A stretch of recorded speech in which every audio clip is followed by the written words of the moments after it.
terms of recovery for CrossFitters, we want to talk about the big picture. So people putting together their nutrition, their sleep, and their exercise. The more you can optimize those recovery tools, the better. Sleep is meant to be restorative.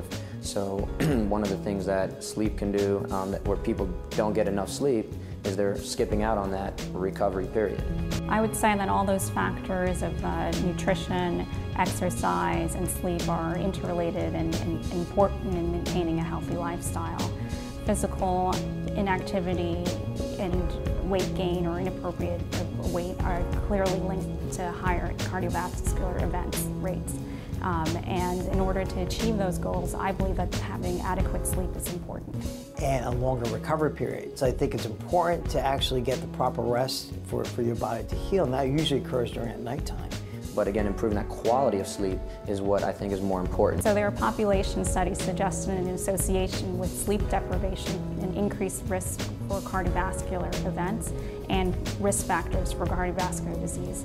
There's increased incidences of things like hypertension, diabetes, impaired glucose tolerance, and even stroke rates in people who have been sleep deprived.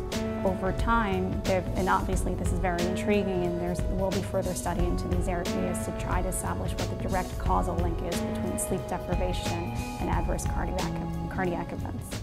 Other little things that people can do in terms of blocking blue light at night, any little bit of light, even from the alarm clock, from your cell phone, can in fact disrupt your hormonal release through the body. Again, people's beds tend to be very hot, and the fabrics that are on the beds cause some of that tossing and turning. Best advice I have for athletes on improving their general physical well-being is to pay attention to the big picture and making sure they're not neglecting any aspect. The nutrition, the sleep, and the actual exercise, smart programming is going to play a huge part. So if any element of that is off even by a little bit, they're going to suffer. If you got 6 hours of poor sleep while you're traveling maybe, new bed, you have to deal with the jet lag and the circadian rhythms being thrown off, and then go out and do Fran.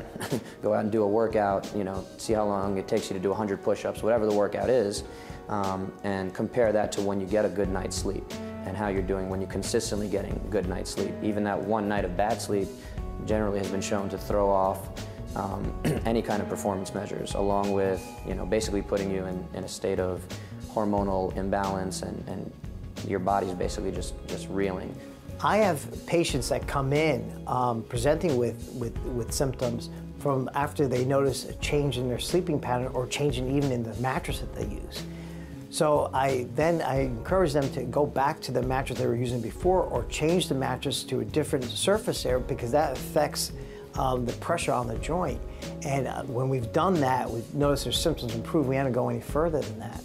So what you sleep on is very important. In terms of sleep in particular, it really comes down to finding a rhythm and getting consistency. Just like CrossFit, you want to be consistent. And I've been doing CrossFit now for 2 years, and I've never once had an injury.